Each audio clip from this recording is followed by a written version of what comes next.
Hello everyone, it's Wednesday on Your View. Welcome to the show. I am Murayo Afolabi Brown. As always, I have the ladies with me. Takba Topsy, how you doing? I'm very good. BC in the building. You're so vexing. I'm vexing. Oh, please. You tell us. That's what No, I will say it on national. I'm not like that. So we'll talk after. We'll talk as sisters, you know. Okay. How you Resolve doing? it. I'm amazing. I'm trying to,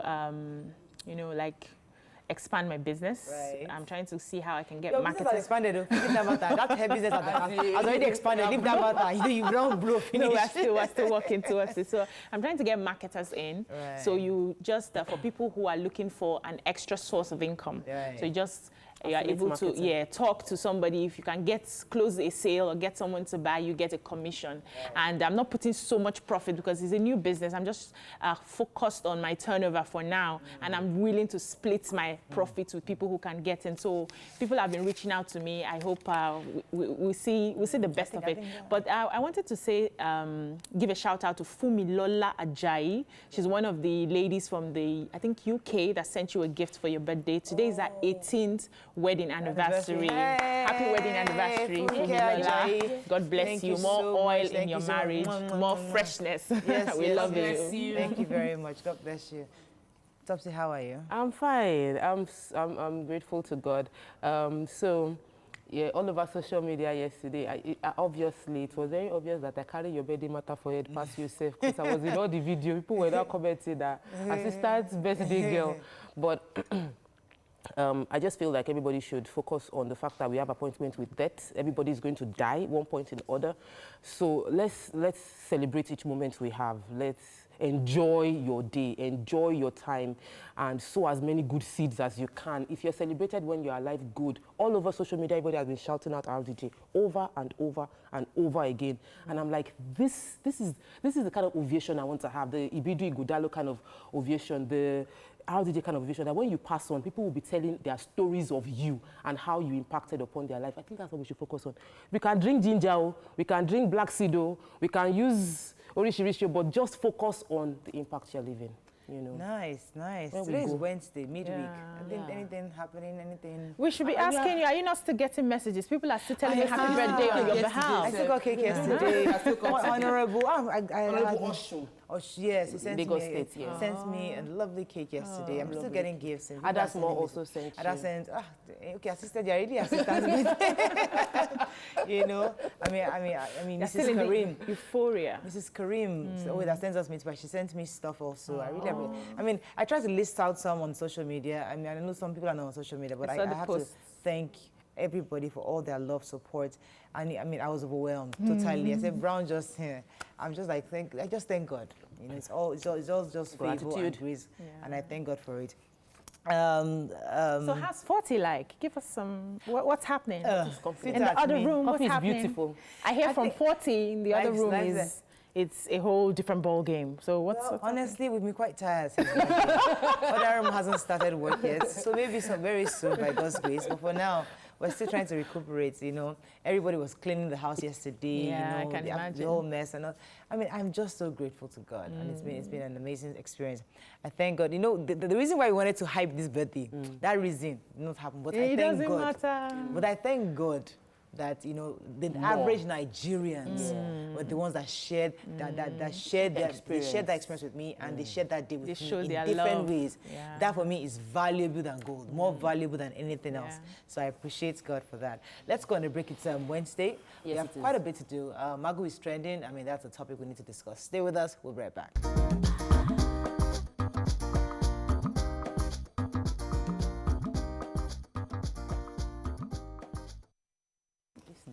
Right, we're going to start with the nation. Detectives search Magu's house as probe continues. APC lashes Ondo deputy governor as House begins impeachment process. Chike Obi leads lobby for Africa Development Bank's additional. Nigeria to exchange at 381 naira to the dollar. WAEC needs 50 million naira PPEs to kit supervisors and others. Okay, which stories are we taking here? Let's start with the WAEC? Yes, please. Okay. So the West African Examinations Council, WAEC, yesterday said that it will need about 50 million naira to be able to provide the face masks and the hand sanitizers for the 23,250 of its workers who will be supervising the examination, which is due to start August 3rd. They are saying that they actually had to get people to do the costing for them, that if they want to do like 2 face masks, 2 sanitizers for the supervisors, they will spend up to 100 million. And they had to, expand their workers. Normally, they would have gone with about 10,600 and something workers to supervise, where you have a supervisor to 299 candidates for the examination. But now they are going to have like 1 supervisor to 150 candidates to for the enabled social distancing. Right. So they are asking the PTF and the well-meaning individuals if they can support with the face masks and the sanitizers. That will help go a long way. Let's take one more story. 2 quick stories, actually. So one, the special envoy to support Additional is currently the head of the African Development Bank, and he's done his first term, which is 5 years ending now, and he's supposed to go for the second term, and there's been clamoring allegations back and forth to take him off the seat. Now the president has appointed Mustafa Chika-Obi, who is the pioneer CEO of AMCON, to handle that, because they say he has local and international high network collection. We want additional still there, because he's been a very, very good face for Nigeria as a brand, and he's also done a good job in steering the affairs there. So nothing political should take him out of that position. He should be allowed to continue the good work he's been doing. He's pretty close to the U.S., I think it's Secretary of Treasury, I believe. So he's going to be the one to lead that envoy to the United States on that. Then the CBN has devalued the Naira. But the website hasn't been updated since July 3rd. The Nation reported that they checked the website even last night, that's Tuesday evening, and it was still reading the previous 360, but now it's exchanging for $381 on the official markets. Moving on quickly now to Daily Sun. Magu's trouble increases. Mohammed may step in. Fireworks in Senate over sexual harassment bill. Khan demands reopening of churches in Lagos, Ogun, and others. 2023, Southeast PDP rejects zoning presidential ticket to the north. NCAA suspends 8 airlines, and Ondo Assembly splits over plots to impeach deputy governor. Right, so which story take it? The sexual harassment bill? Yes, so the Senate yesterday has passed they called it the controversial sexual harassment bill, and it's basically just to address the issues of sexual harassment in the tertiary institutions, saying that is not, because we have other laws that cover sexual offenses across board. We have the Child Rights Act of 2003. So they are saying that this is not targeted at a community, or is not going to usurp the autonomy of the universities, but all that is in place. But they're just ensuring that they handle the sexual harassment cases that come out of the tertiary institutions. But there are some clauses in the, I'm sure we're likely going to get an expert to break it down for us. About and talk about it possibly tomorrow, because people are already raising eyebrows over some certain clauses. But we'll look at that. Touch me. Let's not try to stop this bill.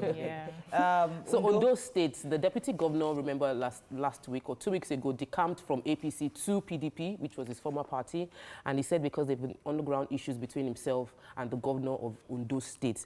And now his position as deputy governor of Ondo State has been threatened. He's been served impeachment letter. He said he hasn't gotten the impeachment letter yet, but the House of Assembly, 14 out of the 29 people have signed that he be impeached from being the deputy governor. 9 people supported him, and there was a shouting match in the House, State House of Assembly. So we're waiting how it's going to play out, but they said that they can't get the, you need to have majority. Three, is it 2/3? 2/3, and that he cannot get to 3rd of the number. So we're waiting to see how that plays out. Let's focus on Ondo people, please. Let's not. Moving on to The Punch, allegations of corruption. Police comb Magu's house after suspension, returned to custody. Ogun traditional worshippers, Islamic leaders clash over suicide victims' corpse.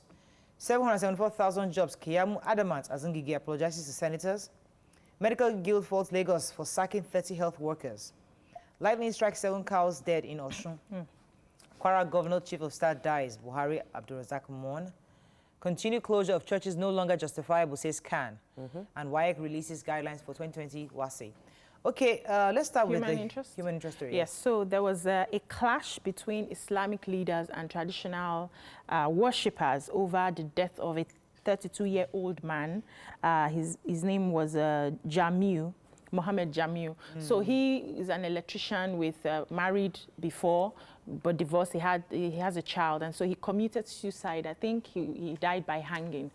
And the traditional rulers came and traditional worshippers came and decided to take the cup, saying that they have to perform a ritual before to cleanse the land, so to speak. But he is a Muslim, so the imam of where he used to worship was saying that this guy was actually a very kind gentleman. Nobody expected something like this would happen, and they didn't, give in to the traditional worshippers who demanded 150,000 initially for the ritual, then reduced it to 25,000, but they didn't pay anything. But I think along the line, the Bale of the area had to resolve it, and the Muslims had their way. When now we're talking about Magu. Okay, Magu is our hot topic. It's our topic for today. Let's just save it. Yes. We're going to discuss Magu extensively. So Khan is saying that enough is enough. Churches must reopen. That especially Lagos State and Ogun State and other states that haven't resumed churches. That is important. And I think they're reiterating what a lot of people have said in the past, that the churches are more organized and the people are going to compared markets. to the market. And leaders will be responsible. That people trust that the religious bodies will ensure, and also the mosque ensure, that the safety guidelines are adhered to. I agree with them. Any other story in Punch before we run off? Who has Keyamo's story? We might not get to this. Oh, okay. Take Keyamo. I like Gidi. So, yeah, the state, the Minister of State for Labour, in response to the Senate, has said that it is part of his constitutional duties to administer and implement the employment of the over 700 new people, 774,000 people, that it's under his jurisdiction, and that he was going to pursue it, even though the Senate has already said that they are withdrawing that assignment from him and giving it to another department. So we're waiting to see how the legality will play out. Keyamo is a legal luminary, so I believe that he understands what he's doing, and I'm hoping that we have clarity that would prevent such overlap of duties or power tussle from going on. But let's say maybe his Oga in quotes has apologized. Yeah. So I read that and I was trying to understand that. Is it that this Minister for Labour and the Minister for States for Labour are not communicating? Not working together. So we need to get that. Okay, moving on to Daily Trust. Buhari shops for Magu's replacement. Low bookings as commercial flights resumed today before. How tailoring gave me breakthrough. Government kill army officer abducts wife, mother in Kogi, and 3.4 million more Nigerians could become extremely poor. Okay, let's talk about the commercial flights. What you have so they are complaining that it was, as flights were due to start today, I think Lagos and Abuja, and there was low booking. Probably people are skeptical about, traveling for now. And then the fact that the fares have also increased. So where you normally buy a one-way ticket for like 21,000 to 25,000, now you get to pay like 29 to 33,000. Some just started from 33. And I think we have just about, out of the 8 airlines, only 6 are resuming domestic flights here. So. Okay, let's move on very quickly now to the Nigerian Tribune. Magu's probe creates uncertainty in EFCC. Enough is enough. Reopen all churches now, says Khan. U.S. begins formal withdrawal from WHO. Reps to probe NNPC over $1 billion illegal withdrawal from NLNG account. No face mask, no exam, says WAEC. Senate wants Ibadan Airport renamed after Ajimobi. Kwara government's chief of staff dies of COVID-19, and Keyamo again disagrees with Senate as Ngige apologizes. So okay. Our heart goes out to the people of Kwara State. The governor of Kwara has declared 7 days of mourning. As at Monday evening, he was admitted to a facility because he's been a bit ill, and they confirmed on Tuesday that he was COVID, but apparently it's been in his system because he died of COVID-related complications. His name is Alaji Adisa Logun, and our heart goes out to his entire family, and we pray that none of this doesn't continue within the state. Okay, I think that's about all we can take on Front Page Review. There's no other story here. Let's go on a break. We'll be right back.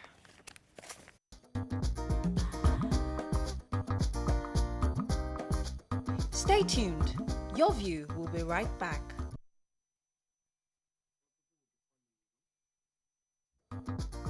Welcome back to Your View.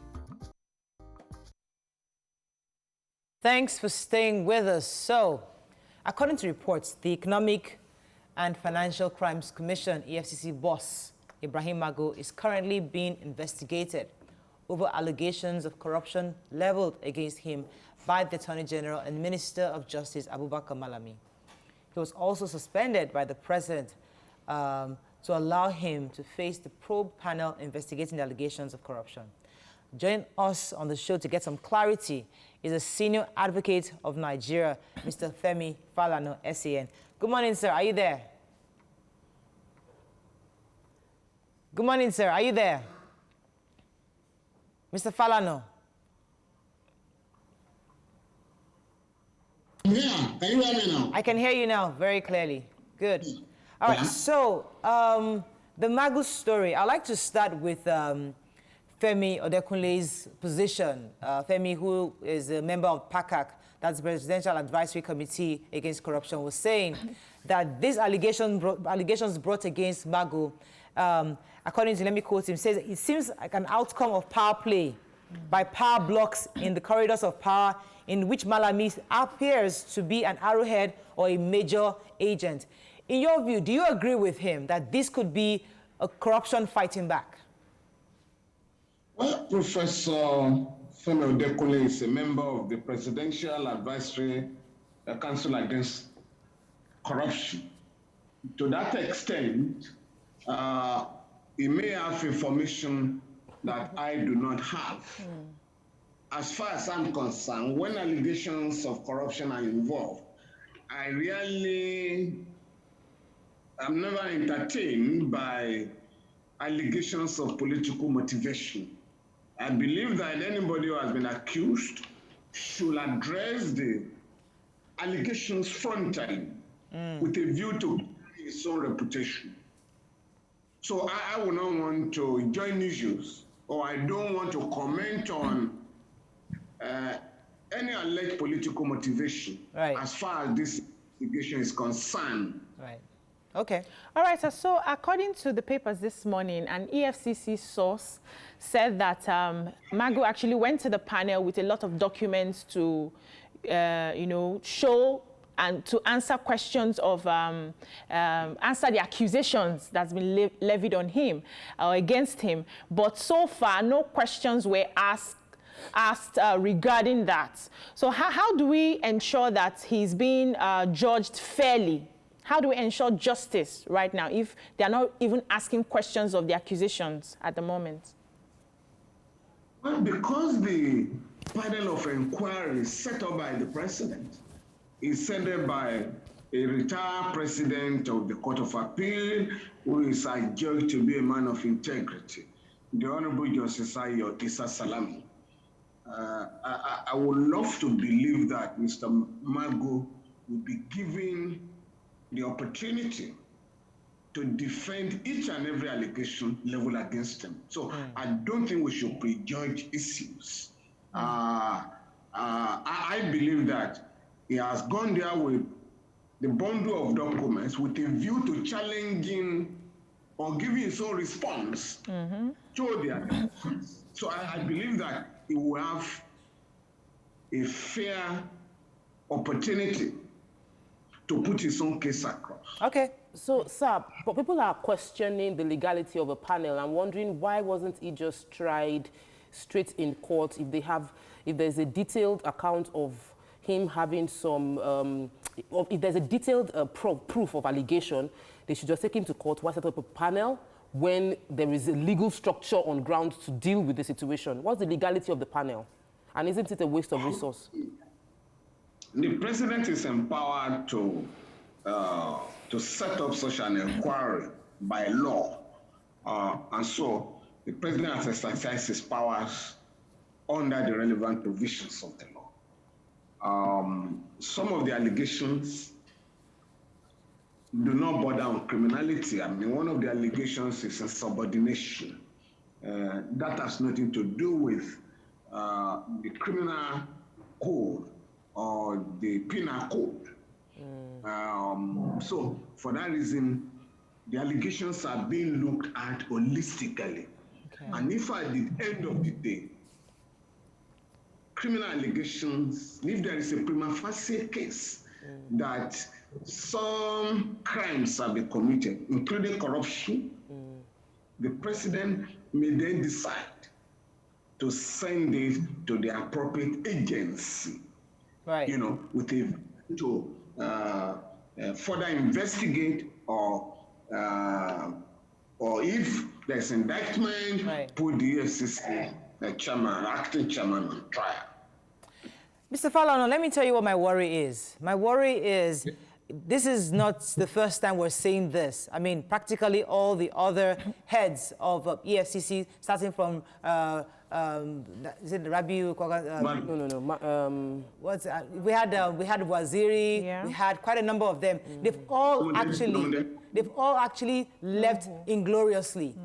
We've always had issues. So is it that we can't have a proper Nuhu Ribadu, that's the name I was looking for. Is it that we can't have a proper head of EFCC without any of these corruption allegations coming forth? Because all of them always come up with issues at some point. Why does this happen all the time, sir? Do you know?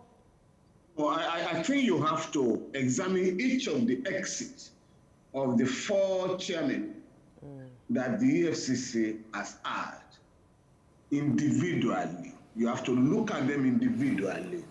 In the case of Mr. Nuhu Ribadu, that's the foundation chairman of the EFCC, forces that took over the government under the Yar'Adua administration decided to make corruption, an acceptable system. And therefore, they went for him. Not only was he removed without complying with the provisions of the law, he was sent on a course in Kuru. He completed the course. He was not allowed to graduate. On the day of the graduation, the government descended on the venue in Jos and yanked him off via Tamis in the presence of his wife and children. As if that was not enough, he was charged before the Code of Conduct Tribunal. We defended him and made sure that the case of government collapsed. He was also dismissed from the police force. My learned friend Tayo Yetiboy said, defended him successfully. At the end of the day, if he was even driven to exile. So the Jonathan administration came on board, reviewed all the cases, and discovered that he was politically victimized. So his rank was restored. The case before the Code of Conduct Tribunal, the frivolous case, was discontinued and struck out.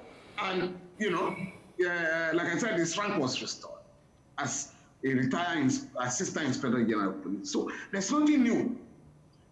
Do you think that's what is happening here, sir? Do you think that's like the same thing happening here? Because the case of insubordination... No, it's not the same thing, because it's the same regime that appointed Mr. Ibrahim Magu in an acting capacity that is investigating him. In the case of Madam Farida Waziri, it was the regime that appointed her that removed her. In the case of Mr. Lamunde, or even though he was appointed by the Jonathan administration, the Buhari regime decided to ask him to leave after spending his 4-year tenure. So in the case of Mr. Magu, it is the regime that appointed him. Right, exactly. That is probing him. Okay. Yes, so I thought that the act that set up the EFCC made it like an independent agency. So how come we're having the Office of the Attorney General and the Minister of Justice supervising this agency? No, it's not about supervision. Any member of the public will have written petitions against the EFCC chairman to the president. Okay. And if the president saw that the allegations, ought to be investigated, he could have done so. So the complaints could have come from any source. The fact that it has come from the Attorney General has not in any way challenged the independence or the autonomy of the EFCC. Okay. How about the case of insubordination? Because I'm trying to understand why the word insubordination will be used for an independent body. Agency, yeah. So who is Magu? Frankly speaking, I do not have the details of the allegations of insubordination. I do not have the details. And to be honest and to be fair to Mr. Magu, it will not be fair to comment on the propriety of those allegations for now, because a body set up under the law is currently looking into them. I mean, that would be prejudicial to its own right to fair hearing if we begin to run a commentary on the allegations, the substance of the allegations. Okay, so I think we'll rest it at that for now, because as you said, we don't want to discuss it. You have a question? Yes, can I quickly ask this question? What about the impact of this on, the president came into power on an anti-corruption drive. That was what it was predicated upon. The appointment of Magu was never confirmed because there was pending accusation right from the onset of his appointment that he has a corrupt past, and there were some allegations on ground. Now, the presidency still insisted on him being the acting chairman of EFCC for 5 years, and now we're getting another revelation, and then a panel is not set up 5 years after. How would you say this is impacting on the presidency's campaign against corruption? No, there is no doubt that this is a moral disaster for the anti-corruption crusade of the regime. But you also have to appreciate the fact that the head of the EFCC must, like Caesar's wife, live above board. If there are allegations of infractions of the law or of corrupt practices, the president has the right to say, I want to be sure that the person prosecuting others is not involved in the miasma of corruption. I think that is what is going on. And I believe that Mr. Magu will be given the opportunity to challenge the allegations leveled against him. And if at the end of the day, is found not culpable, the law will take its course, and if it's the other way around, the law will also take its course. But I think beyond the individuality of Mr. Magu, we must address the challenge before us, which is that we shouldn't wait until the tenure of the chairman of the EFCC, or wait to the middle of his term before investigating him or her. The law requires there are accountability mechanisms in place which are not being, followed. And that is what has led to this kind of a presidential intervention. Right. If the board of the EFCC, created by Section 2 of the EFCC Establishment Act, has been functioning, and it's a board of 25 members, including the governor of the central bank, the director general of the state security service, the inspector general of police, and other highly placed officials of the government, together with 4 credible members of the public. If that body had been functioning, we shouldn't be having the problem we're having now. In addition, Section 37 of the EFCC Establishment Act also provides that every year, not later than September of every year, the report of the activities of the EFCC shall be submitted to both chambers of the National Assembly with a view to monitoring the agency and to strengthen the autonomy of the agency. Again, unfortunately, I'm not sure those procedures have been followed. Otherwise, we shouldn't be having this. We need to wrap up. But if Magu asks you to defend him, would you defend him? I haven't been asked. But if he does, would you defend him? No, since he's a presumed innocent, he's entitled to a legal practitioner of his choice. But I've never taken up a case against the EFCC. I've never prosecuted for the EFCC because I also want to maintain my own independence so that I can also join issues with the EFCC if I believe that it's going outside the provisions of the law. Thank you very much, sir, for joining us. We appreciate your thoughts this morning. We'll be speaking with the senior advocate of Nigeria, Femi Falana SAN. Let's go on a break. We'll be right back.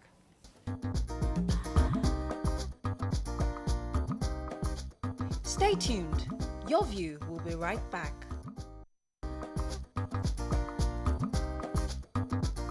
Welcome back to Your View.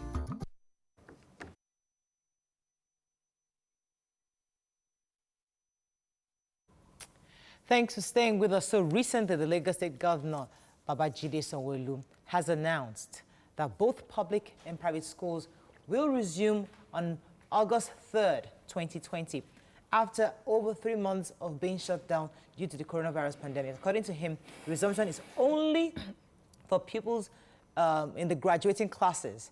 That should be GSS3, Primary 6, and SS3, who are preparing for their examinations. Now, we should be having a guest. I'm not sure if the guest is on right now, but I'd like to hear your thoughts on it. This directive initially came from the federal government, and all the other states have started implementing it. So Lagos State has decided August 3rd. Other states have already started. Some have resumed. What are your general thoughts and concerns? And let us remind our viewers that it's only the SS3, GSS3. I'm not sure the primary 6. I'm not sure which exam they want to go and do anyway, but that's what the federal government. That's what the president's, the federal government's directive said. But what are your thoughts on this resumption? Is this necessary? Personally, I don't think it is necessary. I think we should have just relaxed and allow the pandemic fade off a bit, because right now we're still having a spike in the numbers. Right now we're still seeing people dropping dead like flies around us. And it's worrisome for me, because I know that these children have their very strong immune system, and so far they may contract that virus and not have anything wrong with them or happen to them. Right. But then they'll go back home at the end of the school day and infect their parents, their grandparents, their caregivers that stay with them. So that's my concern. But looking at it objectively as an educationist, we are Nigerians, generally, we are not in a place to go away for a long time and bounce back when we finally resume. So if you look at it objectively, you see that these ones who are supposed to be doing this very examinations, they have bodies that handle these examinations, which are different from the schools, like the WAEC, who have external bodies handling this. And they have registered, they have paid. If nothing happens, we may lose all of that. Are we going to say that the children will have to repeat that class and all of that? So we are not, yes, it's disruptive. So for them, I would say the way they have said, okay, let them resume GS3, SS3, if they will find a way to ensure that they observe the social distance, at least for these examinations to go on. You may just have bodies have given certain guidelines, what are your thoughts on that? So I know that everybody whose child is within that range would not want their child to miss a year. Yeah. And if they don't sit for the exams, they would actually end up missing a year, because they won't be able to get admitted into the university at the right time or be able to move on to the next level.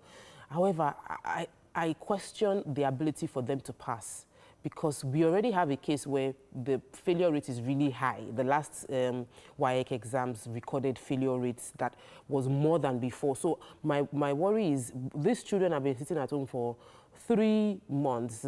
Some of them did not even have access to follow up their education as much as they should, and now they are resuming straight into the exam, because the exams are starting. WAEC is starting August 3rd, and they're just coming to write. So what's the remedial class to help those that are a bit lagging behind catch up? Because at the end of the day, you would have paid for the WAEC, and then you will sit for it and you fail. So you are still going to repeat the year. But if we created a system where nobody is left, because I know they don't want anybody left behind. If you don't want anybody left behind, then what's the academical structure to ensure that there is a backup plan for these children? That's on one side. Another is worldwide. We're seeing it. Before you go further, I do have information that many of these exit classes actually had finished their classes. Okay. Right before the lockdown, they were actually going into practicals. When you're done with all your actual lectures. So they are done with classes. What all they're going to do now is possible that the government might make them resume maybe 1 or 2 weeks earlier for revision. It's possible. I'm not sure. I can't confirm that. But it would be a good idea for the government to actually give them 2 weeks just for revision. But they finished their classes. There's no the date the state is declaring is August 3rd, and that's when the exams are starting. That's the exam. But the school, some states have resumed, or your? Exactly. So the government can actually choose to resume earlier so that the kids can actually resume. But I do their revisions. Let me take this call. Good morning. Are you there? Hello. Good morning. Thanks for calling. Go ahead, please. Obi. Yes. Good morning. Morayo, I support what Obi says. Why? Because Obi says immunity of children are high. Obi, I disagree with you. Why? Because, you see, public school, government school, rather, the people send their children there, they are less privileged. What you eat is what give you the immunity, makes your immunity high, Obi. I agree. You agree with me. That's number one. I don't see any reason why government rushing to open that school because of the exam. And then someone says something that they will miss a year. I would rather say that they should miss a year rather than miss a life. Yeah. Because these children, if you say that they want to maintain a social distance in the school, yes, the teacher can monitor them. But what about when they close the school and then the children are now moving to their various houses? They will hug each other, they will close to each other, they even collect something eating from each other. So the government should take it calm. Let's begin to see the drop in the number of coronavirus confirmed so that we can be able to know, yes, this number is coming down. Then you cannot be able to open the school. Missing a life is more difficult than missing a year. I don't want them to take that step. It is not good for us. I personally, I would rather tell my children not to go. That is what I've already even taken that my children will miss a year. Yes, I'm okay. That is it. Thank you. Okay, thank you. So what I do know for a fact, that in Lagos State, the pupils that are going to be writing a WAEC or taking these exams is less than 50,000 across the state. Yeah. And they are able to manage this 50,000 children about to sit for the examinations.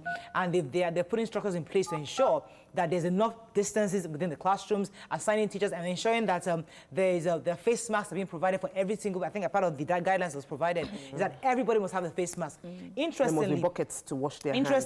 During Fashion last time, 80% of our schools already have poor water, running water. Ebola. So water is not a problem for most of the schools. So the truth is that parents, we're having this conversation, yes, so that parents, of course, in Lagos State should be rest assured that let your children go out and have these examinations. My worry, however, is for children across the country. Yeah. How prepared are they for this children's resumption? Because you know already we have especially for the public schools, we don't have good facilities.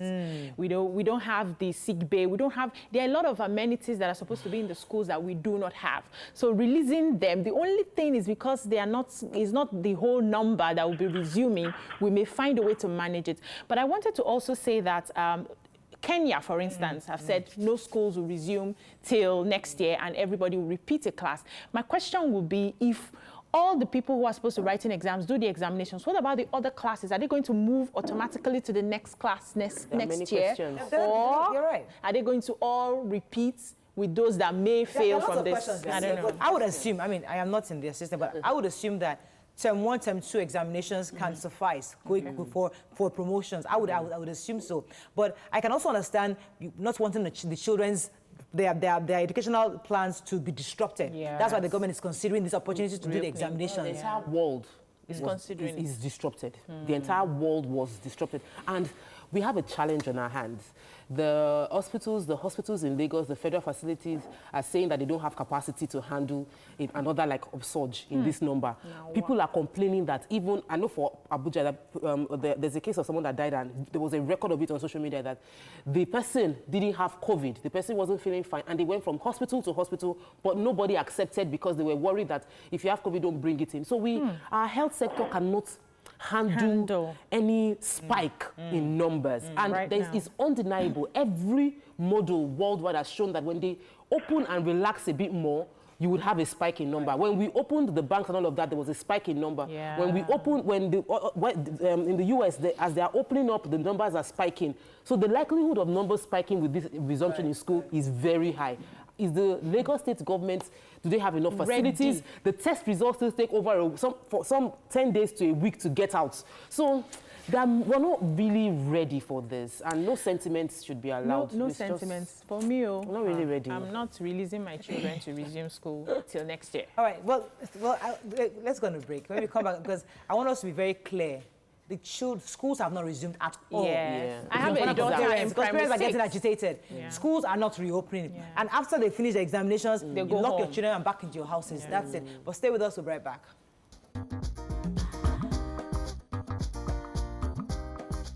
Stay tuned. Your View will be right back.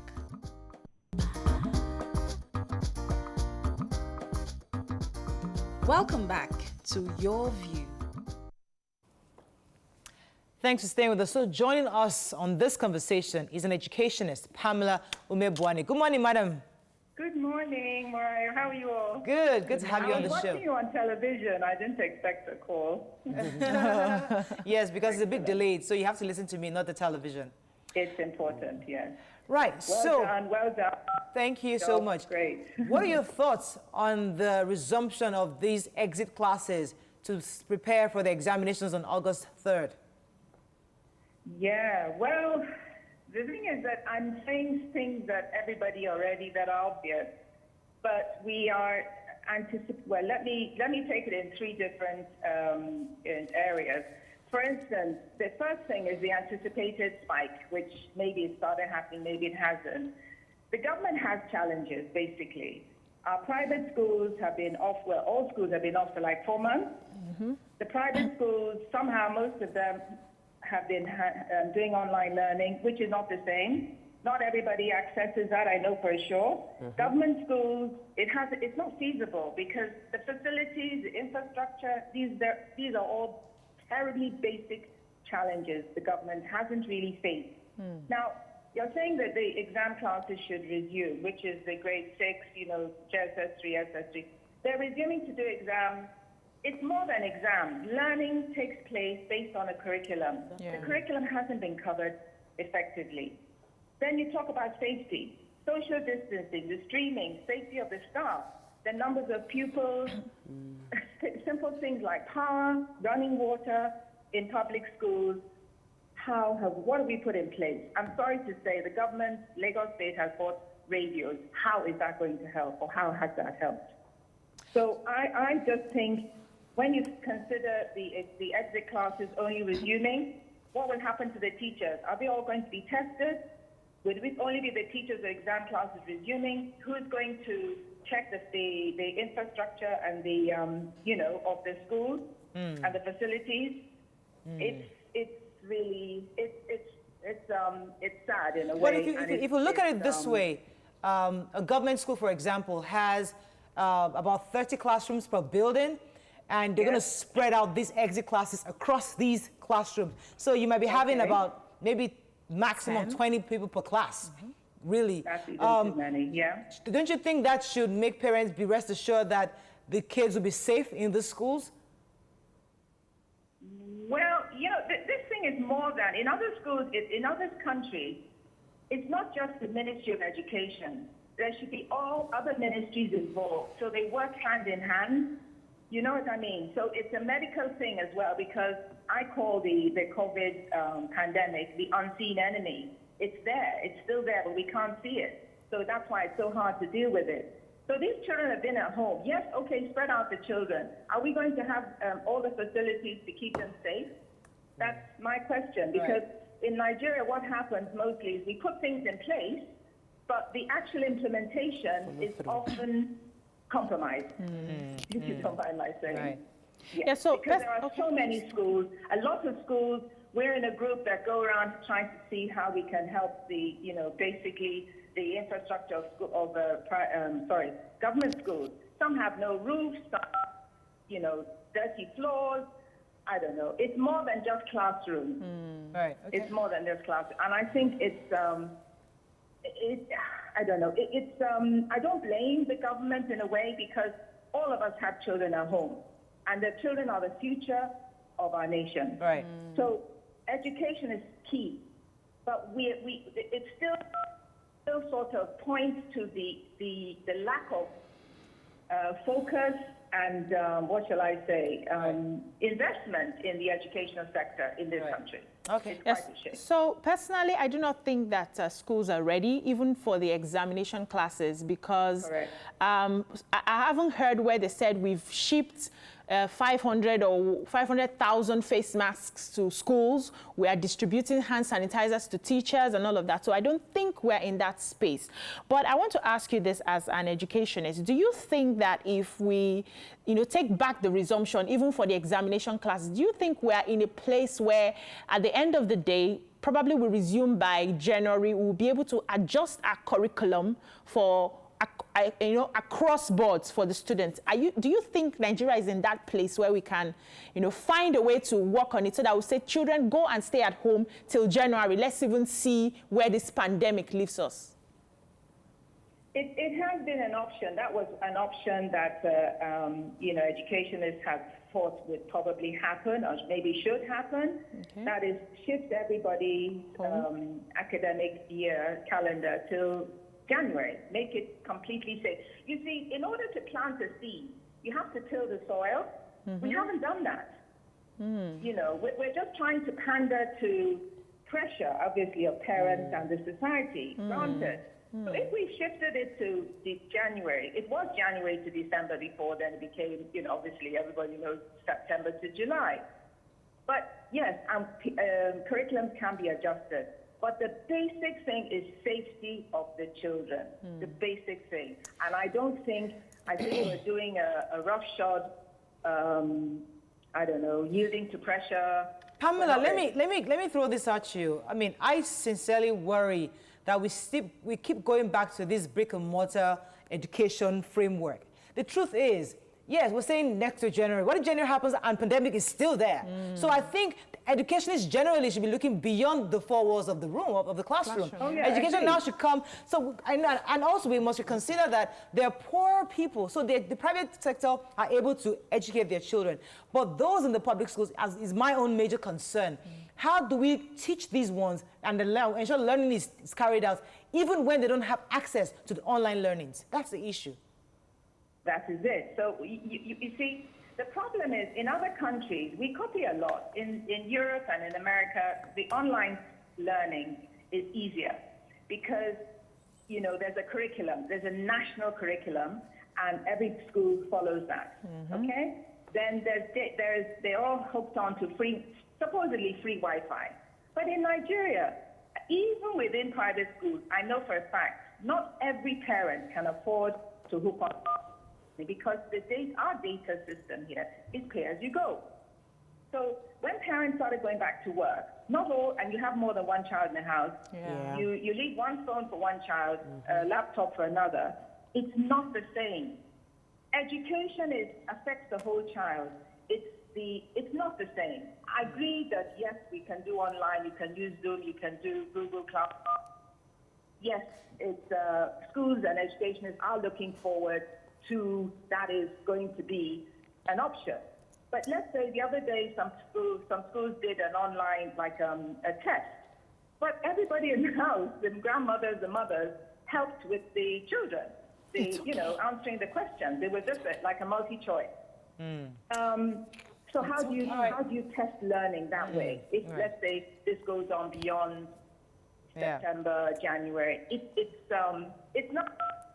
Unfortunately, this is it's all over the world. Right. But in Nigeria, we have our own issues and challenges. Thank you so much, Pamela. Make it more difficult. Right. Thank you so much, Pamela. We'll have to rest it at that point. We'll be speaking with an educationist, Pamela Umebwani. Let's go on a break. We'll be right back.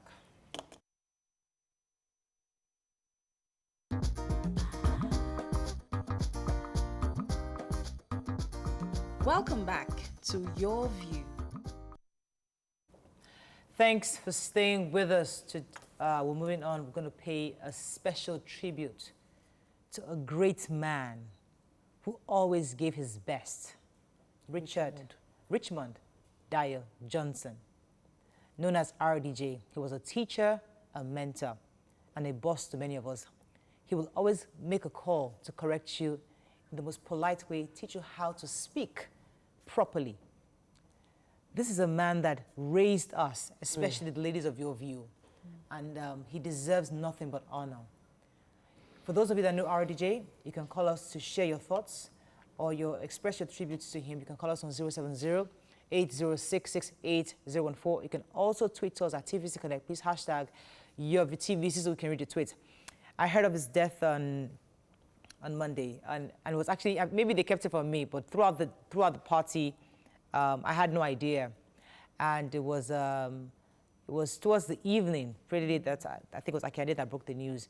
And I think it's a rumor, it can't be true. And now calls, so after I now settled in, and I called Mr. Lemi. I called Mr. Lemi like 3-4 times. He didn't pick up at 10:30 or 11 o'clock.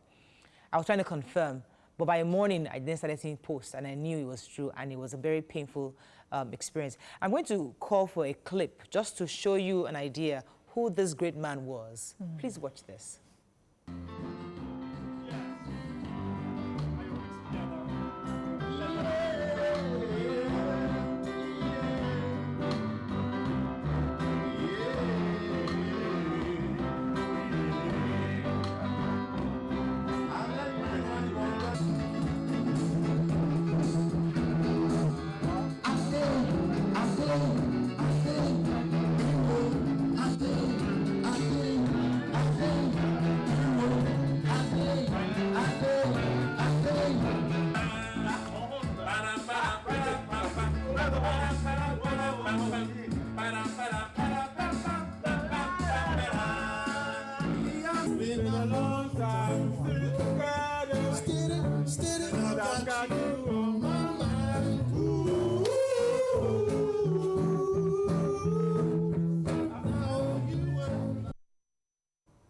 RDJ was a great man. You see, in fact, interestingly, I saw RDJ, I think it was sometime in June, early June.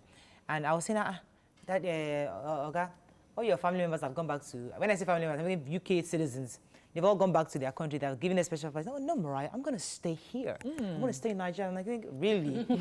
So one day, I just got a text from him that, Mariah, I have booked my, I got approved to travel on the last flight going to the UK. He just managed to sneak out of Nigeria and go back to his family. And I was so happy for him. And when he landed, he called me, Mariah, I just landed. I said, I'm sure Auntie will be so happy to see you. He said, yes, I have missed her too. So we were having that conversation. And even before that, he traveled. He and my husband started having, became the exercise buddies. And they jog together, they talk, and he was just expressing. In fact, they were looking forward to the rematch of, what's this guy, Mike Tyson. Remember Mike Tyson? So we're talking about the fact that he was excited for Mike Tyson. Like, you know what, I can't wait for that rematch. I would love to see him fight again, that he's fit and all that. So he had lost quite a bit of weight. He was exercising. So I was shocked when I heard what happened. I said, how? You know, I know you didn't know RDJ, but I know Tokwe, we knew RDJ very well. You know, for me, I wrote online. I said he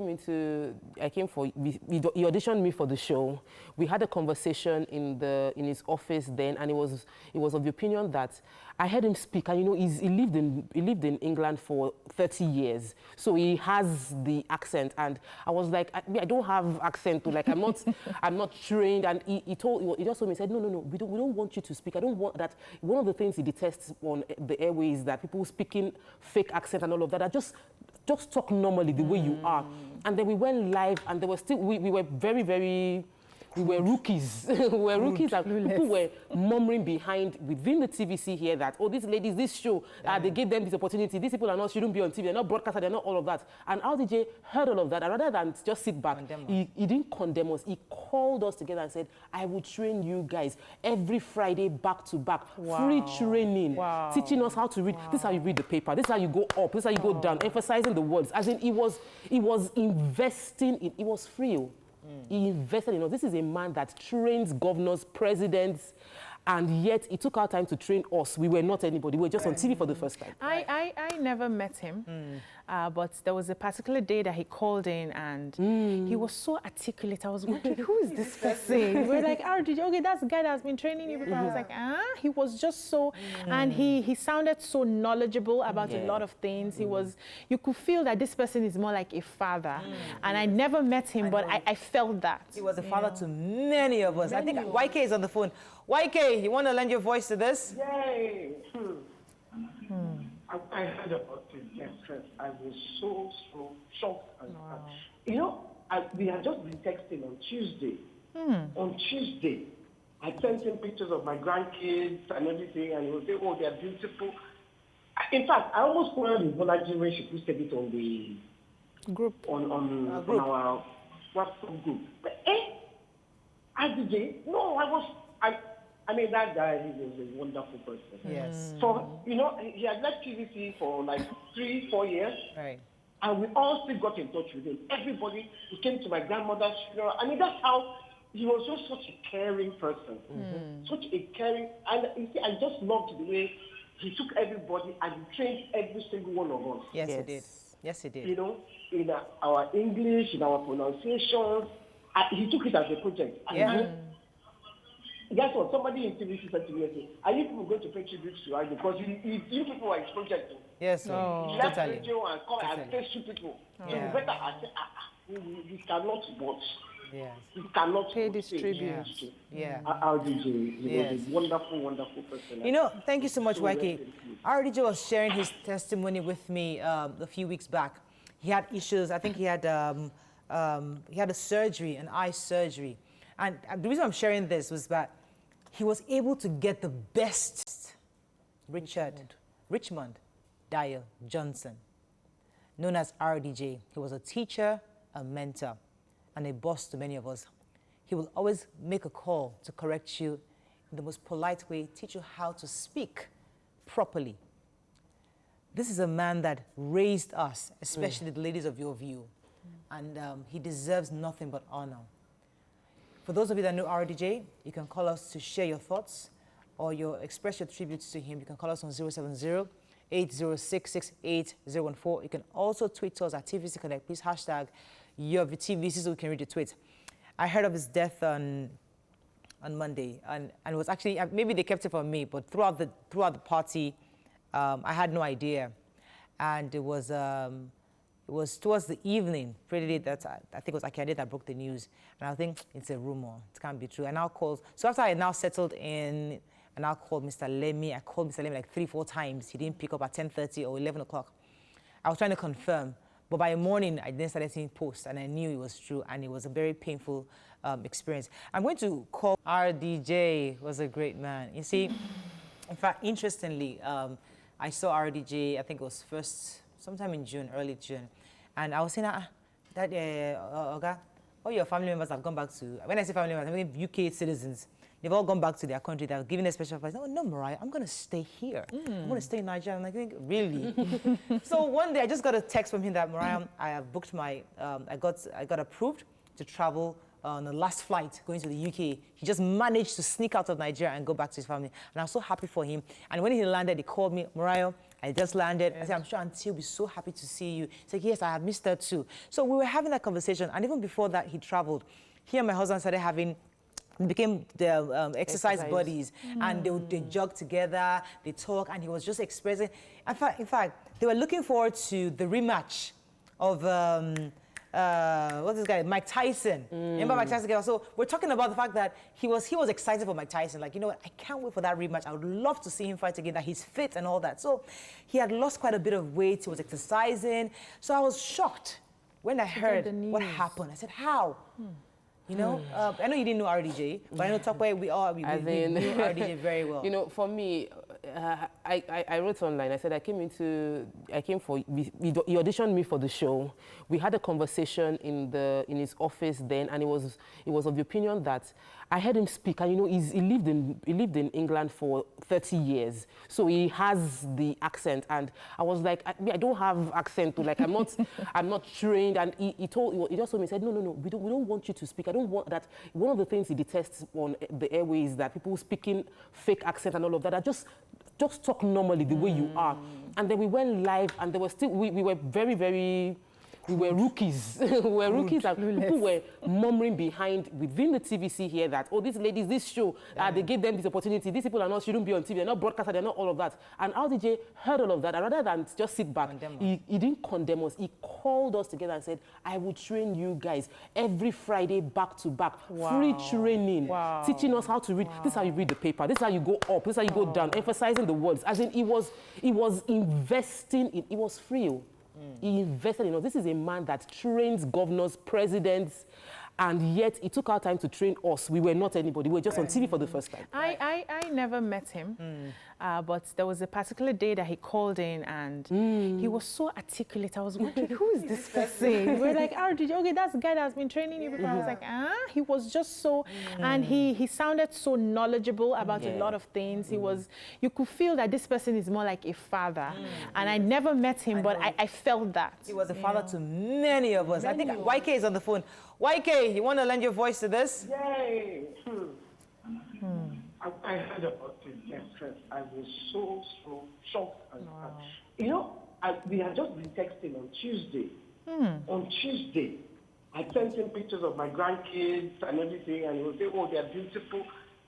In fact, I almost quarreled with Bolaji when she posted it on the group, on our WhatsApp group. But RDJ, no, I mean, that guy, he was a wonderful person. Yes. So, you know, he had left TVC for like 3-4 years. Right.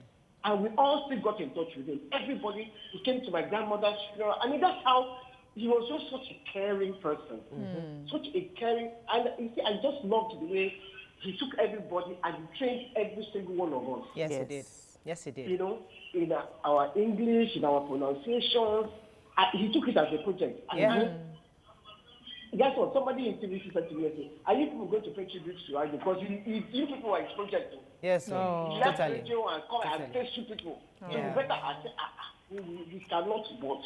Yes. We cannot pay this say tribute. Yeah. RDJ, he was a wonderful, wonderful person. You know, thank you so much, YK. RDJ was sharing his testimony with me a few weeks back. He had issues. I think he had a surgery, an eye surgery. And the reason I'm sharing this was that he was able to get the best treatment just because of one thing he had taught us, rapport. He said he walked into the hospital and he had an appointment that he'd been trying to get for months. He finally got the appointment and he was just starting a conversation with the doctor, you know, and he was saying that this eye is hurting him. And that one now told him what the issue was, that what his insurance covers is something that he'll give him, but based on their conversation, there's this new technology that he can try, use. You know, and I just got excited just because he was having a conversation and they had a smooth rapport, and the man was able to give him the best. He had 20/20 vision. Because I was working with him, and he said, Mara, can you read that? He pointed, can you read that?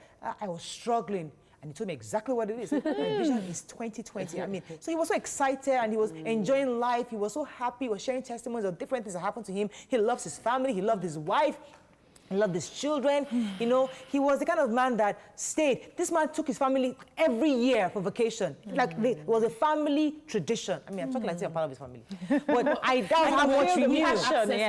Every single year. He made himself very open. He invited us to his house, seafood okra. He will have his chef cook for us. Then he will have like a red wine, and he will tell you this is the temperature for the red wine. Then he would arrange, and he was so welcoming to everybody. And when you read his profile and check out his pedigree, you'll be wondering, why would he be so down to earth and available to all of us like that? But that's the kind of person we should all strive to be. And really, his death touched me, and I'm just motivated to want to, like, how else can I do? What else can I do? Yeah, I think this just tells us that our lives are supposed to be, we're supposed to have an open life. We're supposed to live a life of truth, of honesty, of authenticity, so that by the time you meet people, you are able to impact the lives of people. The legacy you're going to leave is not the money you have in your bank account.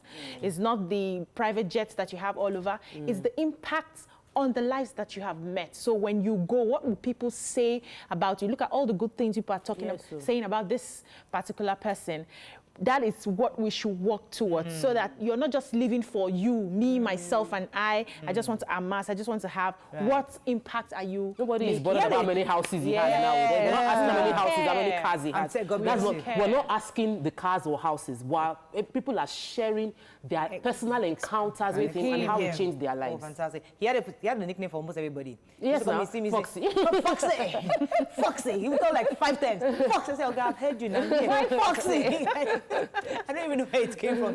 You know, but he would be calling me Foxy, and he was just a good man. See, it was important for us to have this segment today in his honor, and I was hoping that we can get other ladies of your view, even past to say one or two things, because he he followed up on their career even after they left Your View. Even after he left. He supported everybody, every single lady of Your View that has stepped in this show. Everybody all of them had an impact. Even after they left Your View, RDJ was there supporting them, project. I know Uwa has a show. And she was talking about the fact that when she wanted to start the show, RDJ helped her in helping her how to start, how to host the show, how to handle calls and all that. So he invests in people, and we are grateful for him. And our hearts go out to his wife, his family, those that he left behind. That your father left a good legacy, and something you should be proud of. And we are all benefactors of these wonderful legacy. I think we might have a caller who wants to join us. Hello, good morning. Good morning. My name is Esther. Hello, Esther. I'm calling from Lagos. Go ahead, please. I just want to share my experience with Mr. Richard Dyer Johnson. Richmond, yes. I work in City Heights Hotel, and he's a friend to my MD. Right. So he comes there regularly. He trained us to have an impeccable customer service. Wow. He takes note of everything, the way you attend to your guests. He's our teacher, he's our mentor. One time when he was doing training for us, he noticed that I had eye problems. And he was the one that told me to go for my glasses. And he paid for it. Oh. It was so painful when I heard it on Monday. Because my birthday was on Sunday, and he sent me message. It was just so painful because I miss my mentor, I miss my father. I miss my daddy. He just... He was a good man. I'm glad TVC recognized him a lot. Yes, he was a good man. I remember he got the job to train the staff of a certain hotel. I won't mention the name of the hotel. A big hotel in Ikoyi. And after the training, he called me and said, Mariel, I'd like you to go to the hotel and try to check observe their service. And just observe and let me know. So I went to the hotel, and from the beginning all the way, I didn't check in. I just went there to have dinner and all that. And he wanted me to find out the names of the people that attended to me and all that, so that he can do a proper report. And then he called me like, Mariel, thank you so much, because I gave him a report. So he wanted to just follow up on what he had taught them. This is a man that was making sure that I trained you and that you're doing exactly what I taught you. He was a good man. He was a good man. I think that's all we can take. Any final words on this topic? My heart goes to all his family, and they've done a good job. They have a good father. They should keep up the legacy, and we all will make RDJ proud. We'll continue to make him proud. Yeah, he's also made a name, and that means that anywhere the children go to and they mention their father's name, doors will be open for them. That's the biggest legacy. And please, it's not Richie Diamond, it's not Richard, it's Richmond Dyer Johnson. That's the way he calls it. See you. Have a fabulous day. Bye for now. I must say that